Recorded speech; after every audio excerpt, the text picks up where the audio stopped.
ஹல்லேலூயா. இயேசு கிறிஸ்துவின் நாமத்தில் நான் யாவருக்கும் வாழ்த்துதல் தெரிவிக்கிறேன். தேவன் எங்களோடு கூட இருக்கின்றார். தேவன் எங்களுக்குள்ளே இருக்கின்றார். ஆவியானவர் எங்களுக்குள்ளே இருக்கின்றார். அப்படி வார்த்தை சொல்லுகிறது.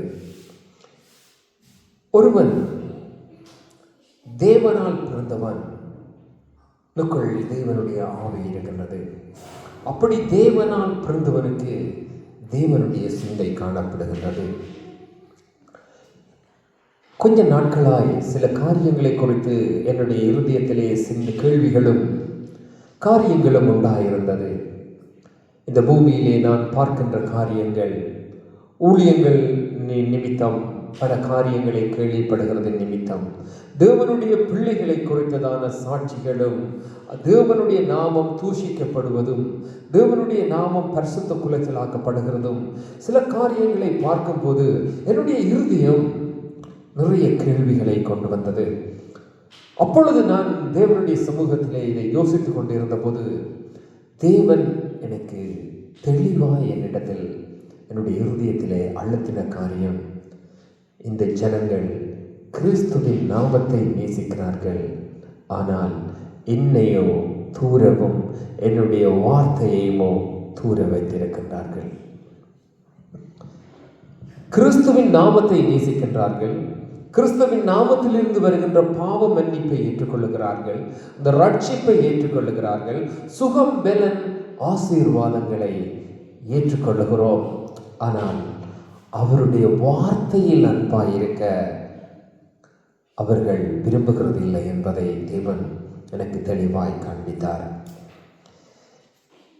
ஆண்டவர் சொல்லுகிறது, நீங்கள் என்னில் அன்பாயிருந்தால், ஜோவான் 1 ஜோவான் 4 அதிகாரத்தை நீங்கள் போய் வாசித்து பாருங்கள். நீங்கள் என்னில் அன்பாயிருந்தால் என் வார்த்தைகளை கைக்கொள்ள கடவீர்கள் என்று சொல்லி, அவைகள் பாரமானவைகளும் அல்ல என்று சொல்லி, இதை நான் உங்களிடத்திலே வைத்து போக நான் விரும்புகின்றேன். தேவனுடைய பிள்ளைகளே, நீங்கள் தேவனிடத்திலும் தேவனுடைய நாமத்தில் மாத்திரமல்ல அவருடைய வார்த்தையிலும் அன்பாயிருக்கும்படி நான் கேட்டுக்கொள்கிறேன். இன்றைய நாளிலும் எச்சரிக்கையாயிருங்கள் என்கின்ற காரியத்திலே ஒரு காரியத்தை நான் உங்களுக்கு சொல்ல நான் விரும்புகின்றேன். ஏனென்றால் இந்த பூமி இன்றைக்கு கடைசி நாட்கள் என்று சொல்லி 2000 வருஷம் தாண்டிவிட்டது. இயேசு கிறிஸ்து வாழ்ந்த போதே சொன்னார் கடைசி நாட்கள், அப்போஸ்தலர்கள் சொன்னார்கள் கடைசி நாட்கள், கர்த்தருடைய வருகை வெகு சீக்கிரமாய் இருக்கின்றது என்று சொல்லி, தேவனுடைய பிள்ளைகளாகிய எங்களுக்கு நாங்கள் பார்க்க வேண்டிய அது கிறிஸ்துவை மாத்திரமே. எங்களுடைய ரோல் மாடல், நாங்கள் பார்க்க வேண்டிய ஒருவர் கிறிஸ்து மாத்திரமே. அதற்கு அப்பால் நீங்கள் போவீர்களானால் அப்போஸ்தலர்களை நாங்கள் பார்க்கலாம். நாங்கள் பார்க்க வேண்டியதும் பின்பற்ற வேண்டியதும் கிறிஸ்துவும் அப்போஸ்தலர்களும் இந்த ஜீவனுள்ள வார்த்தைகள் தான். இன்றைக்கு பூமியிலே இருக்கிற எந்த ஒரு மனுஷனும் எங்களுக்கு ரோல் மாடல் அல்ல. அதை தேவனுடைய பிள்ளைகள் சிந்தையிலே தெளிவாய் வைத்துக் கொள்ள வேண்டும். ஏனென்றால் வஞ்சிக்கப்படாதபடிக்கு இன்றைக்கு பூமியிலே அநேகர் நாங்கள் வாழுகிறோம், தேவனுடைய பிள்ளைகளாய் இருக்கின்றோம். அநேக ஊழியர்கள் இருக்கிறார்கள், அநேகர் இருக்கிறார்கள். அவர்களை பார்க்கின்றது, நல்ல காரியங்களை பின்பற்றி கொள்ளுவதை நான் குறை சொல்லவில்லை. ஆனால் அவர்களே எங்களுக்கு ரோல் மாடலாய் மாறிவிடக்கூடாது. ஏனென்றால் கிறிஸ்து சொன்னார், நீங்கள் என்னை பின்பற்றுகிறவர்களாகி, so look at me, அதான் சொல்றார், என்னை பின்பற்றுகிறவர்களாகி என்றால் look at me, அதான் என்னை பாருங்கள், நீங்க என்னை பார்த்தால் தான் என்னை பின்பற்ற முடியும். அப்ப நாங்கள் கிறிஸ்துவையும் அவருடைய வார்த்தையையும் அவரையும் பார்த்தால் தான் நாங்கள் அவரை பின்பற்ற முடியும். நாங்கள் அவரை பார்க்காமல் விட்டுட்டு மற்ற காரியங்களை பார்ப்போமானால் அதிகம் நாங்கள் அதைத்தான் பின்பற்றுவோம். ஏனென்றால் நாங்கள் அதிகம் பார்ப்பதும் நேசிப்பதும் அதுவாய் காணப்படுகின்றது. அதனால் நான் அப்போஸ்தலனாகிய பவுல் எழுதும்போது எழுதுகிறார், நீங்கள் சகோதரர்களே, அருமையான பிள்ளைகளே, நீங்கள் சகோதரர்களே என்னை பின்பற்றுகிறவர்களா, நான் கிறிஸ்துவை பின்பற்றுகிறது போல.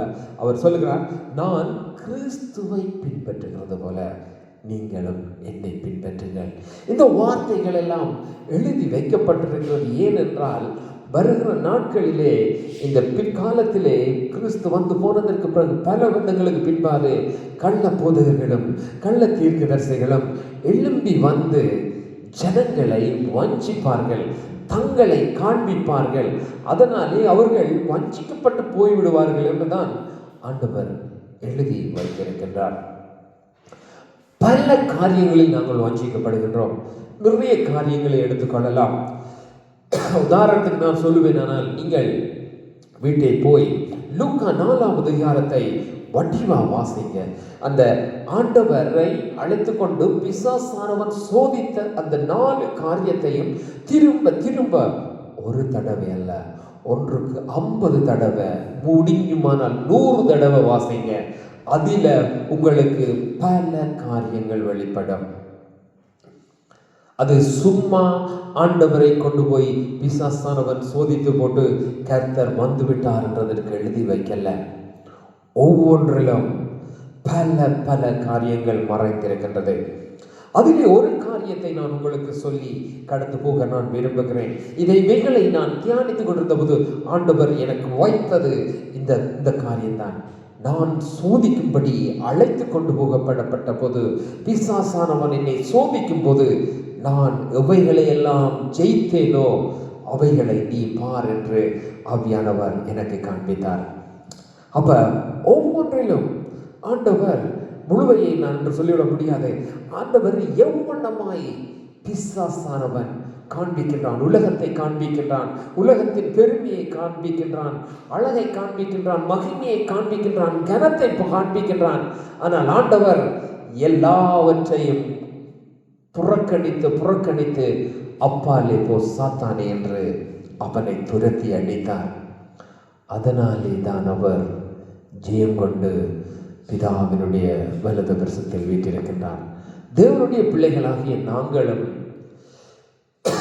அப்படி வாழ்ந்தோமானால் நாங்களும் ஜெயம் கொண்டு பரலோக ராஜ்யத்தில் தேவனோடு கூட நாங்கள் வாழ முடியும்.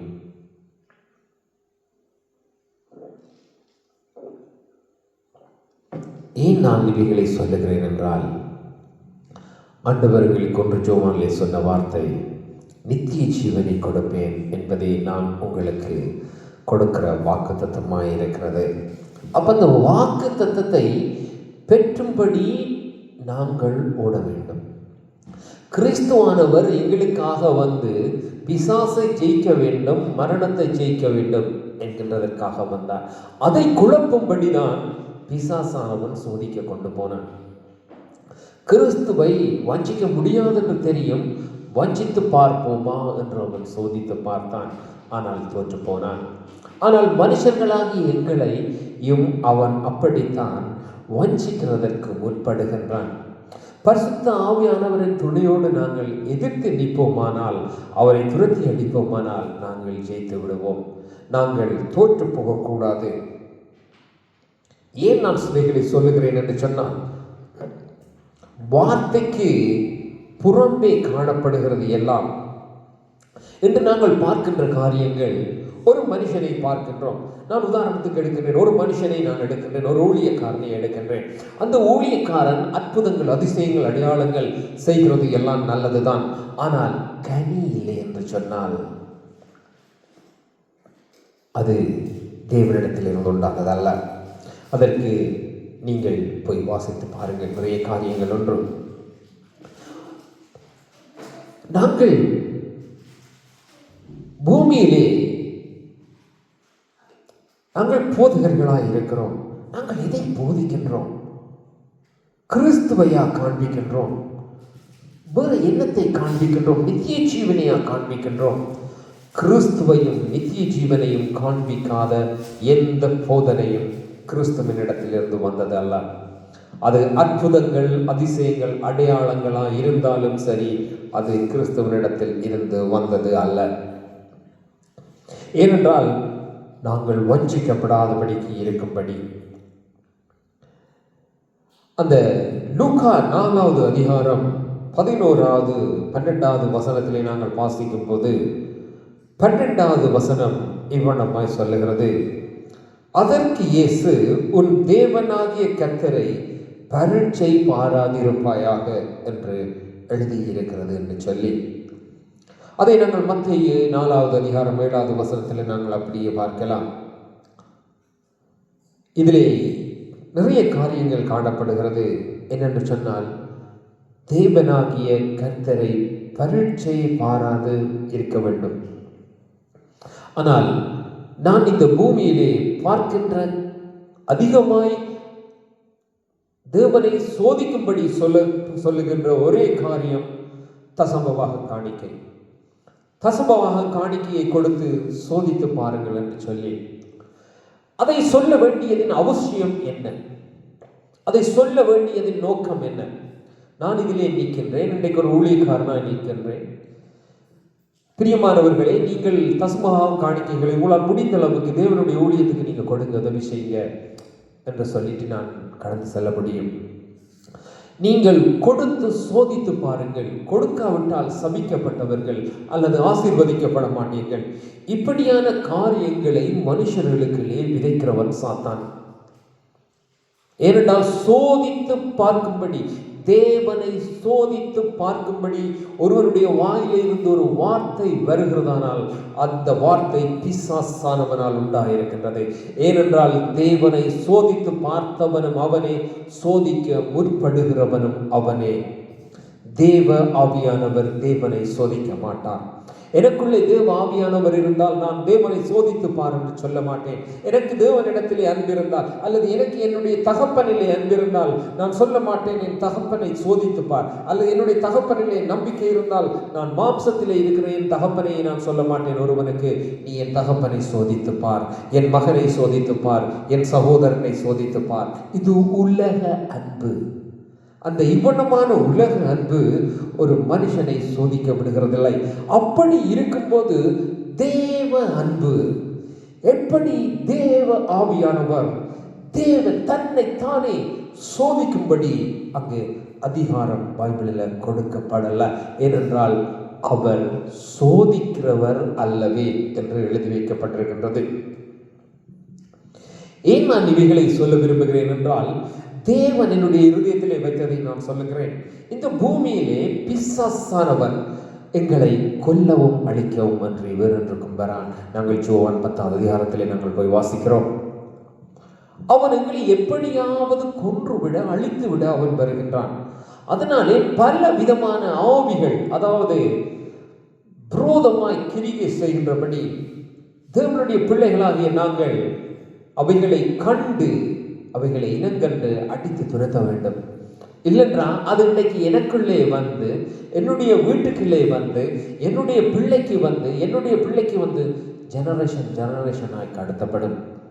நான் உங்களுக்கு சொல்லுகிற ஒரே காரியம், நோவாவினுடைய பேரன் சப்தியின், ஆகானுடைய மகனுடைய சப்தியினுடைய காரியம் எங்கே வந்து முடிந்ததென்று சொன்னால், யோசுவா கல்லால் எறிந்து அவனுடைய சகல குடும்பத்தையும் சுட்டெரிக்கிறதற்கு ஏதுவாய் காணப்பட்டது. தேவனுடைய பிள்ளைகளே, நாங்கள் பைபிளை ஆசீர்வாதத்துக்கும் பாவ மன்னிப்புக்கும் ரட்சிப்புக்கும் சுகமளிக்கிறதற்கும் பார்த்துட்டு நாங்கள் போய்கிட்டு இருக்கிறோம். அதுதான் ஆண்டவர் சொன்னார், புறாவை போல கபடற்றவர்களாகவும் சத்தத்தை போல வினா உள்ளவர்களாயும் இருக்க வேண்டும் என்று சொல்லி, அப்ப நாங்கள் ஆராய்ந்து அறிந்து வேத வசனங்களை தியானித்து ஆவியானவருடைய துணையோடு நாங்கள் கண்டுகொள்ள வேண்டும். வஞ்சிக்கின்ற ஆவிகளை நாங்கள் கண்டுபிடிக்க வேண்டும். பிசாசின் தந்திரங்களை நாங்கள் கண்டறிய வேண்டும். ஆட்டுக்குட்டியை போல வருகிற வஞ்சிக்கின்ற சிங்கங்களின் ஆவிகளை கண்டுபிடிக்க வேண்டும். ஓநாய் கூட்டங்களை, எங்களை பீறி போட வருகிற ஓநாய் கூட்டங்களை நாங்கள் கண்டுபிடிக்க வேண்டும்.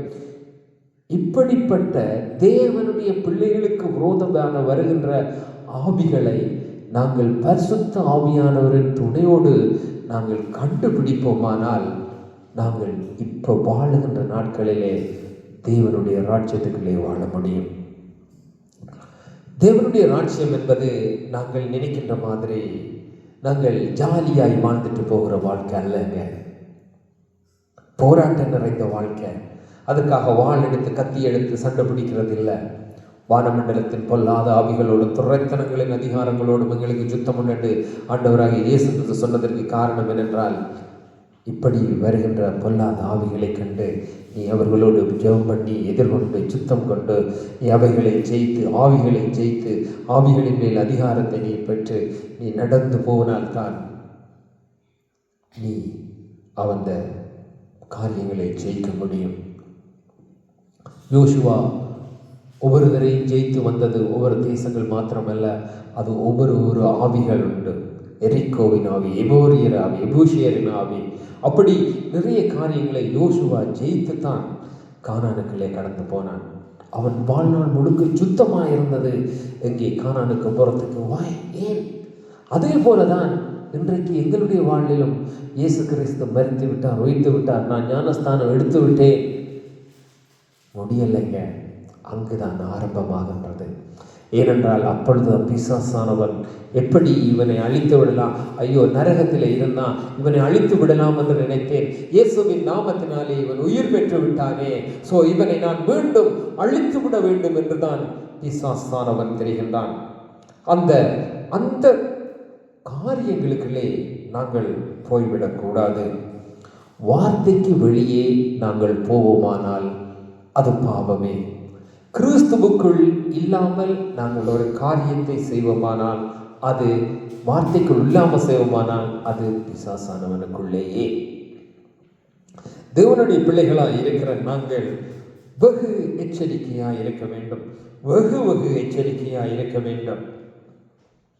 ஏனென்றால் தேவன் நிறைய காரியங்களை எங்களுக்கு வைத்து போகின்றார்.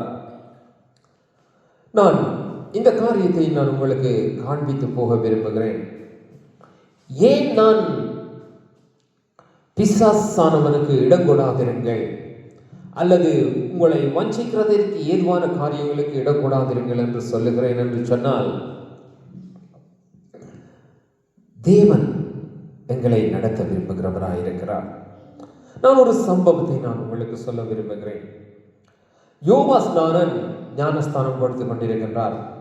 அப்ப ஞானஸ்தானம் யோவாஸ்நானன் கொடுக்க விரும்பும் போது ஒருவர் ஞானஸ்தானம் பெற வந்தால் அதை தடை பண்ணலாமா? நான் இன்றைக்கு உங்களிடத்தில் ஒரு கேள்வியை கேட்கின்றேன். ஞானஸ்தானத்துக்கு ஒருவர் வந்தால் நாங்கள் அதை தடை பண்ணலாமா? யோவாஸ்நானன் தடை பண்ணுகின்றார். சரி, நான் அதற்கு பிறகு வருகிறேன். அப்ப நான் இந்த கேள்வியை உங்களிடத்தில் வைத்துட்டு நான் திரும்ப வருகிறேன். ஒரு யோவாஸ்நானன் தேவனால் அனுப்பப்பட்டவர், கிறிஸ்துவை முன்னறிவிக்கின்றவர், பாவ மன்னிப்பை குறித்து பிரசங்கம் பண்ணுகிறவர், பாவ மன்னிப்புக்கென்று ஞானஸ்தானம் கொடுக்கின்ற அதற்காக அனுப்பப்பட்ட ஊழியக்காரன். இயேசு கிறிஸ்து சொல்லும்போது சொல்லுகிறார், தாயின் வயிற்றில் பிறந்தவர்களில் இவனைப் போல் இவனிலும் பெரியவன் ஒருவனும் இல்லை என்று சொல்லுகிறார். அப்படிப்பட்ட ஊழியக்காரனாகிய யோவாஸ்நானன் தன்னிடத்தில் ஞானஸ்தானம் பெற வருபவர்களை தடை பண்ணுகிறார். சில வேளையில உண்மையாக சொல்லுவனா இருந்தால் இன்றைய நாட்களில் உண்மையில அப்படி செய்ய வேண்டிய காரியங்கள் உண்டு. ஆனா எந்த ஒரு போதகரும் அதை செய்கிறல்ல. சரி, ஏன் அவர் அவைகளை தடை பண்ணுகிறார் என்றால், நாங்கள் அதை வாசிக்கின்றேன். நான் லூக்கா 3 அதிகாரம் 7வது வசனம். பரிசேயரும் சதுசேயரிலும் அநேகம் பேர் யோவாஸ்நானனிடத்தில் ஞானஸ்தானம் பெறும்படிக்கு வருகிறதை அவன் கண்டு, விரியன் பாம்பு குட்டிகளே, வரும் கோபத்துக்கு தப்பித்துக் கொள்ள உங்களுக்கு வகை காட்டினவன் யார் என்று சொல்லி அவர் திருப்பி அனுப்பி விடுகிறார். மன திரும்புதலுக்கு ஏற்ற கனிகளை கொடுங்கள், ஆபிரகாம் உங்களுக்கு தகப்பன் என்று சொல்லிக்கொள்ள எண்ணிக்கொள்ளாதிருங்கள் என்று சொல்லி, இங்கு ஞானஸ்தானம் பெற வருகிறவர்கள் மனம் திரும்ப விருப்பமில்லாதவர்கள். அங்கு ஆவியானவர் யோவாஸ்நானனோடு இருந்தபடி அவருக்கு அதை காண்பித்துக் கொடுக்கின்றார். இவர்கள் மனம் திரும்பி தேவனுக்கு ஏற்ற கனிகளை கொடுக்க பிரியமானவர்களாய் இவர்கள் அங்கு வரவில்லை. அவர்கள் அங்கு கூடியிருக்கின்ற ஜனங்களுக்கு முன்பாக தங்களையும் நீதிமான்களாய் காண்பிக்கும்படி அங்கு ஞானஸ்தானம் எடுக்கும்படி அங்கு வருகிறார்கள். இவர்கள் ஆல்ரெடி அங்கே பரிசேயர் சதுசேயர்கள் தங்களை நீதிமான்களாய் காண்பித்துக் கொண்டிருக்கின்றார்கள். இங்கு யோவாஸ்நானன் வந்து காரியங்களை செய்கின்றார். அங்கு போகிறவர்கள் இவர்களை ஏற்றுக்கொள்ள மாட்டார்கள். அப்போ அவர்களுக்கு நாங்கள் நீதிமான்களாய் காண்பிக்கும்படியும் அவர்களுக்கு போதகர்களாய் காரியங்களாய் இருக்கும்படிக்கும் தங்களுடைய காரியங்களை தொடர்ந்து செய்யும்படிக்கும் மனம் திரும்பவில்லாமல் உள்ளுக்குள்ளே அவர்களுக்கு மனம் திரும்ப விருப்பமில்லை, தேவனுக்கு பிரியமாய் இருக்க விரும்பவில்லை. ஆனால் பார்வைக்கு ஞானஸ்தானம் பெற்றுக்கொள்ளும்படிக்கு அங்கு வருகிறார்கள். இதை வாசிக்கும் போது தேவன் என்னுடைய இருதயத்திலே வைத்த காரியம், என்னோட தெளிவாய் இடைப்பட்ட காரியம், இங்கே அவர்கள் பாம்பு குட்டிகளே என்று சொல்லுகிறார். விரியன் பாம்பு குட்டிகளே என்றால் விரியன் பாம்பு குட்டி உங்களுக்கு தெரியும். அப்ப ஞானஸ்தானம் எடுக்க வருகிறார்கள், ஆனாலும் அவர்களுக்கு மனம் திரும்ப விருப்பமில்லை. அதே போலதான் இன்றைக்கு நான் சொல்லுவேன், எத்தனையோ அநேகம் பேர் தேவனுடைய பிள்ளைகளாய் வாழுகிறார்கள். ஆனால் அவர்களுக்கு கிறிஸ்துவின் நாமத்தினால் ஞானஸ்தானம் பெற்றுவிட ஆசை, பாவ மன்னிப்பு பெற்றுவிட ஆசை, தேவனுடைய ஊழியங்களை செய்ய ஆசை, தேவனுடைய ராட்சியங்களுக்குள்ளே வர ஆசை. ஆனால் அவர்களுக்கு மனம் திரும்புவதற்கு கடுகளவிலும் விருப்பமில்லை. அப்ப மனம் திரும்ப விருப்பமில்லாத இன்றைக்கு மனம் திரும்ப விருப்பமில்லாமல் தேவனுடைய நாமத்தினாலே ஞானஸ்தானம் எடுத்து இந்த பூமியிலே போலியாய் திரிகின்ற வஞ்சிக்கின்ற ஆவிகளை நீங்கள் இனம் காண வேண்டியது அவசியமாக இருக்கின்றது. நான் உங்களுக்காக சொல்லவில்லை, ஒருவருக்காகவும் குற்றப்படுத்த குறை சொல்ல வரவில்லை. நான் என்னையும் காக்க வேண்டும், என் பிள்ளையையும் காக்க வேண்டும், என் மனைவியை காக்க வேண்டும். அதற்கு என் பிள்ளையினுடைய பிள்ளைகள் முதல் ஆண்டவர் சொன்னார், ஜூதேயா, எருசலேம், சமாரியா முழுவதும் முதல் வீடு கட்டப்பட வேண்டும். என் வீட்டை நான் சரியாய் கட்ட வேண்டும், என் குடும்பத்தை நான் சரியாய் கட்ட வேண்டும், என் பட்டணத்தை கட்ட வேண்டும். அதே போலதான் என்னுடைய பிள்ளைக்கு தவறை சரியை நான் காட்டி கொடுக்க வேண்டும். ஏனென்றால் இன்றைக்கு இந்த தேசம் அப்படியாய் காணப்படுகிறது அன்பின் பிரியமானவர்களே. ஒருவன் இந்த உலகத்தை, இந்த பட்டணம் முழுவதையும் ஆதாயப்படுத்தி, நான் எல்லாவற்றையும் ஆதாயப்படுத்திவிட்டு என் ஆத்துமாவை நஷ்டப்படுத்தி என் குடும்பத்தின் ஆத்துமாவும் நஷ்டப்படுகிறதற்கு ஏதுவாய் நான் வாழ்ந்து போவேனானால் நான் இந்த பட்டணத்தை ஆதாயப்படுத்தினதற்கு எந்த லாபமும் இல்லை. அதான் ஆண்டவர் ஒரு அழகான உவமையை சொன்னார். தரித்திரனான லாசரு நித்திய ஜீவனுக்குள்ளே போனான், ஐஸ்வர்யவானோ நரகத்துக்குள்ளே போகிறான். அப்ப ஒரு உணவு இல்லாம சாப்பிட ஓகே, தரித்திரனாய் நீங்க வாழ வேண்டாம். ஆனால் ஐஸ்வர்யனாய் வாழுவதற்காக நீங்கள் மற்றவர்களை வஞ்சிக்காதிருங்கள், மற்றவர்களால் வஞ்சிக்கப்படாதிருங்கள். ஏனென்றால் வஞ்சிக்கிறவர்களுக்கு ஐயோ, வஞ்சிக்கப்படுகிறவர்கள் எச்சரிக்கையாய் இருக்கும்படி நான் உங்களுக்கு சொல்ல விரும்புகிறேன். அப்ப ஒருவன் தேவனிடத்திலே வருகிறவன் எப்படி வர வேண்டும் என்றால் மனம் திரும்புகின்றவனாய் வர வேண்டும். அப்ப ஒருவன் மனம் திரும்ப விருப்பமில்லாமல் வந்து தேவனுடைய ராஜ்யத்துக்குள்ளே காணப்படுவானால் அதை எப்படி கொண்டு யோவாஸ்நானன் முடிக்கிறார் என்றால், நீங்கள் எப்படி என்னிடத்தில் வருகிறீர்கள், உங்களுக்கு மனம் திரும்புவதற்கு வருகிறீர்கள், ஞானஸ்தானம் எடுக்க வருகிறீர்கள், கோபத்துக்கு தப்பித்துக் கொள்ள வகை காட்டினவன் யார், மனம் திரும்புதலுக்கு ஏற்ற கனிகளை கொடுங்கள் என்று சொல்லி போட்டு அவர் சொல்லுகிறார், ஆபிரகாம் எங்கள் தகப்பன் என்று உங்களுக்குள்ளே சொல்லிக்கொள்ள நினையாதிருங்கள். தேவன் இந்த கல்லுகளினாலே ஆபிரகாமுக்கு பிள்ளைகளை உண்டு பண்ண வல்லவராயிருக்கிறார் என்று உங்களுக்கு சொல்லுகிறேன். 10வது வசனம் சொல்லுகிறது, இப்பொழுதே கோடரியானது மரங்களின் வேர் அருகே வைத்திருக்கிறது. ஆகையால் நல்ல கனி கொடாத மரமெல்லாம் வெட்டுண்டு அக்கினியிலே போகப்படும். அதாவது நீங்கள் மனம் திரும்புதலுக்கு ஏற்ற கனிகளை நீங்கள் கொடுக்காவிட்டால் அந்த மரம் வெட்டுண்டு அக்கினியிலே போடப்படும் என்று சொல்லப்படுகிறது. அதாவது இங்கு இவர் சொல்லுகிற கனி, யோவாஸ்நானன் சொல்லுகிற கனி மரத்திலே பறிக்கின்ற கனி இல்லை, அன்பு அந்த கனி இல்லை. அவர் சொல்லுகிறது தேவன் எதிர்பார்க்கிற மனம் திரும்புதலுக்கு ஏதுவான. அப்ப மனம் திரும்புதலுக்கு ஏது அல்லாததினாலே, மனம் திரும்புதலுக்கு ஏது அல்லாததே வெட்டப்பட்டு கோடரியாலே வெட்டப்பட்டு எரிநரகத்துக்கே போடப்படுமானால், அப்ப மனம் திரும்ப பண்ண விடாமல் தடை பண்ணும் படிக்கும், மனம் திரும்பாதபடிக்கு காரியங்களை காண்பிக்கும் படிக்கும் நாங்கள் காணப்படுவோமானால் எவ்வளவு கவலைக்கிடமானவர்களாக இருக்கிறோம். அதான் ஆண்டவர் ஆல்ரெடி சொல்லிவிட்டார். அழைக்கப்பட்டவர்கள் அநேகர், தெரிந்து கொள்ளப்பட்டவர்கள் சிலர். ஏன் அழைக்கப்பட்டவர்கள் முழுமையுமாய் தெரிந்து கொள்ளப்படவில்லை? அழைக்கப்பட்டவர்கள் யார்? கிறிஸ்துவின் நாமத்தினால் அழைக்கப்பட்டவர்கள் அநேகராய் இருக்கிறார்கள். ஆனாலும் கடைசியிலே தெரிந்து கொள்ளப்படுகிறவர்கள் கொஞ்சம் பேராக தான் இருக்கிறார்கள்.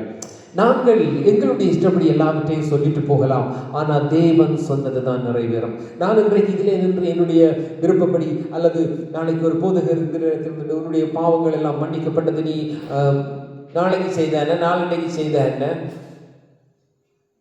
இன்றைக்கு மறித்து விட்டால், நான் ஒருவரை பார்க்கிறேன், அவர் சொல்லுகிறார், நீ செய்த பாவம் இனி செய்ய போகின்ற பாவம் எல்லாவற்றையும் கிறிஸ்து மன்னி விட்டார். ஆமா, மன்னித்து விட்டார். ஆனா இன்றைக்கு பாவத்தை செய்து போட்டு மனம் திரும்பாம இன்றைக்கே செத்து போனா, அப்ப அந்த ஆத்மா இப்படி போதிக்கின்ற போதகர் அதை குறித்து நினைக்கவில்லை.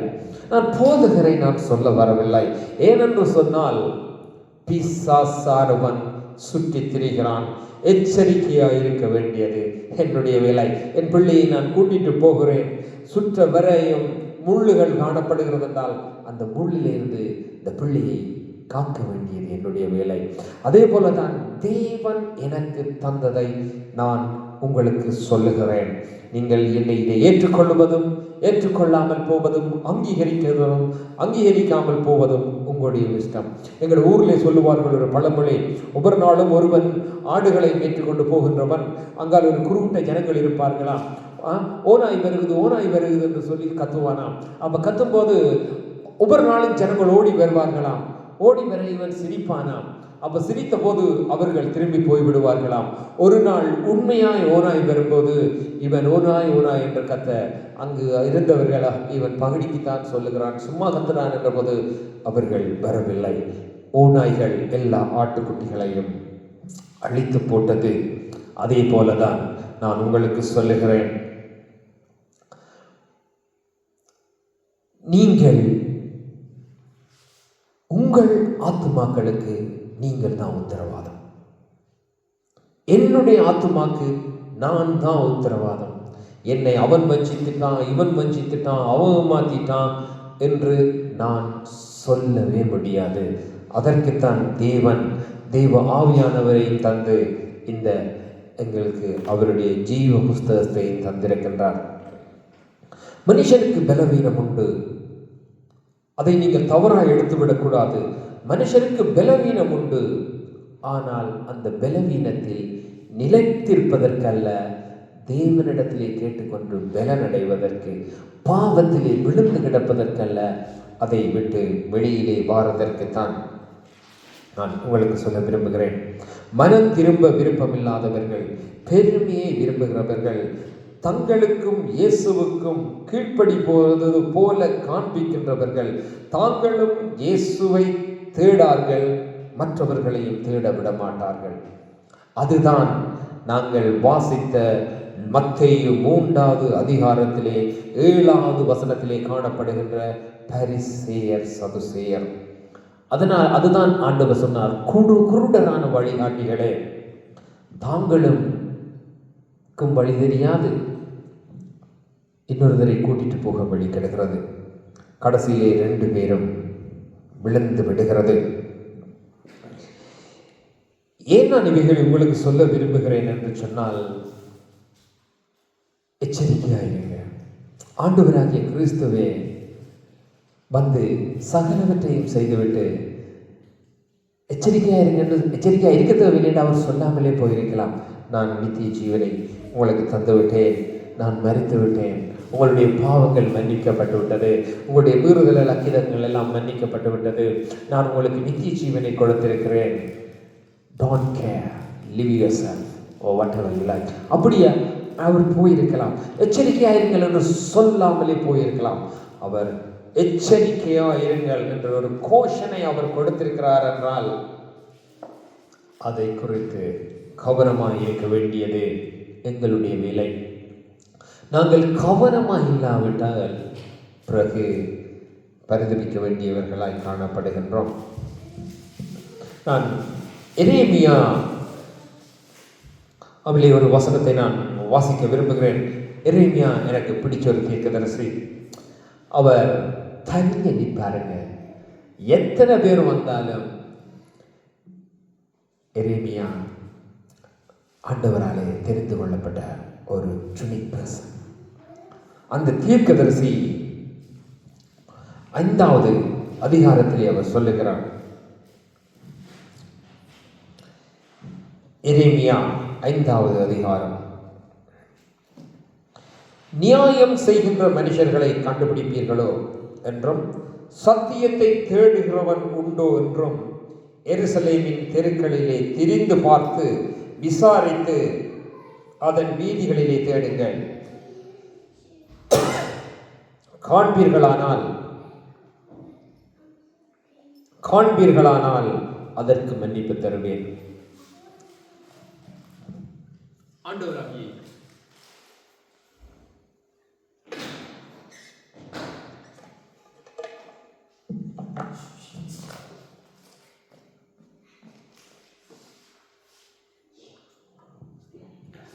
மன்னிக்க வேண்டும். எனக்கு அடிக்கடி தண்ணி குடிக்க விருப்பம் இல்லை. ஆனாலும் ஆண்டவர் எரேமியாவுக்கு சொல்லுகிறார், நியாயம் செய்கின்ற மனுஷனை கண்டுபிடிப்பீர்களோ. 1வது வசனத்திலே இந்த 6வது வசனம் மட்டும் வாசித்து பாருங்க. அப்ப ஆண்டவர் சொல்லுகிறார் என்றால் விசாரித்து தேடி. இப்ப விசாரித்து தேடி போகிறதுன்றது நாங்கள் அறியாத அல்லது கண்டுபிடிக்க முடியாத அல்லது மறைக்கப்பட்டிருக்கிற ஒரு காரியம். ஒரு தேசத்திலே நியாயம் செய்கின்ற மனுஷனை கண்டுபிடிப்பீர்களோ என்று கேட்கிறார். அப்படி யாரும் இருக்காங்களா? இல்லை. சத்தியத்தை தேடுகிறவன் உண்டோ? அப்படி நீங்கள் கண்டுபிடிச்சிட்டீங்களானால் நான் உங்களுக்கு மன்னிக்கிறேன் என்று. கர்த்தாவே, உம்முடைய கண்கள் சத்தியத்தை அல்லவோ நோக்குகிறது. 3வது வசனம். 2வது வசனம், கர்த்தருடைய ஜீவனை கொண்டு சொல்லுகிறோம் என்று பொய்யாண்டை சொல்கிறார்கள். கர்த்தருடைய ஜீவனை கொண்டு சொல்லுகிறார்கள்.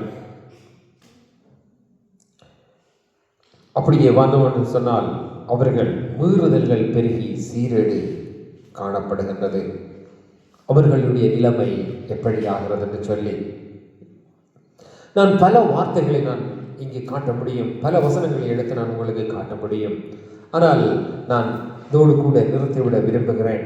ஆனால் நான் உங்களுக்கு சொல்லுகிறதான ஒரு காரியம், எச்சரிக்கையாயிருங்கள். நீங்கள் கிறிஸ்துவை தேடுங்கள், நித்திய ஜீவனுக்காக தேடுங்கள், கிறிஸ்துவனுடைய வார்த்தையில் அன்பு கூறுங்கள். நீங்கள் எங்கு இருந்தாலும் நீங்கள் வஞ்சிக்கப்படாதபடிக்கு இருக்கும்படி எச்சரிக்கையாக இருங்கள். மன்னிக்க வேண்டும். இயேசு கிறிஸ்து தன்னிடத்தில் வந்தவர்களுக்கே சொல்லுகிறார், வஞ்சிக்கப்படாதபடி இருங்க என்று சொல்லி. இன்றைக்கு நாங்கள் போகிறது மனுஷர்களிடத்திலே. எவ்வளவு கவனமாக இருக்க வேண்டும். தேவனுடைய பிள்ளைகளாக இருக்கிற உங்கள் ஒவ்வொருவருக்கும் நான் சொல்லுகிற காரியம் இதுதான். உதாரணத்துக்கு நான் சொல்லுகிறதா இருந்தால், சில காரியங்களை நான் என் மகனுக்கே சொல்லுவேன், இதை இயேசுப்பாவுக்கு பிரியமில்லை, நீ இதை ஏற்றுக்கொள்ளாத என்று. அவனுக்கு 6 வயது தான் நிரம்புகிறது. சில காரியங்களை நான் அவனுக்கு சொல்லுவேன், எனக்கு எதையெல்லாம் ஏற்றுக்கொள்ள வேண்டாம் என்று ஆண்டவர் எனக்கு தருகிறாரோ அதையெல்லாம் நான் அவனுக்கு ஏற்றுக்கொள்ளாதே என்று நான் சொல்லுகிறேன்.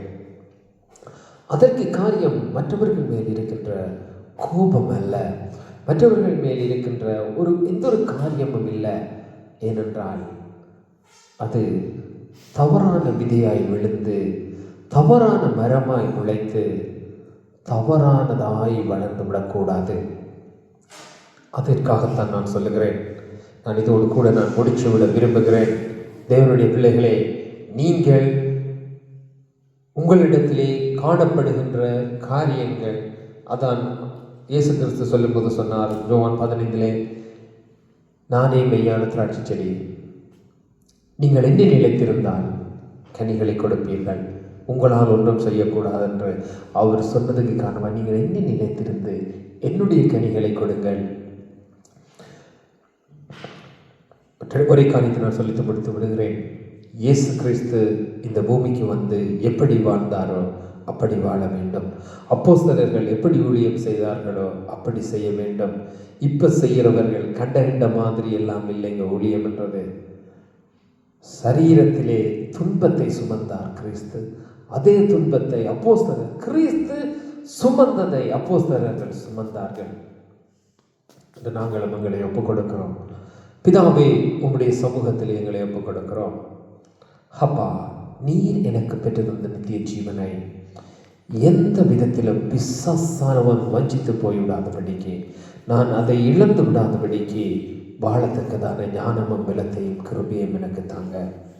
அப்பா, 10 என்று சொல்லுகிற மாதிரி அவர்களைப் போல நானும் அவரைப் போல நானும் என்று வெளிக்கிடாதபடி கிறிஸ்துவை போல நானோ கிறிஸ்துவை போல இருக்கிறேனோ அப்போஸ்தலரை போல இருக்கிறேனோ என்று சோதித்து நினைத்து நடக்க கிருபை தரும்படியாய் ஜெபிக்கிறேன். இயேசுவின் வல்லமையுள்ள நாமத்தில் பிதாவே, ஆமென்.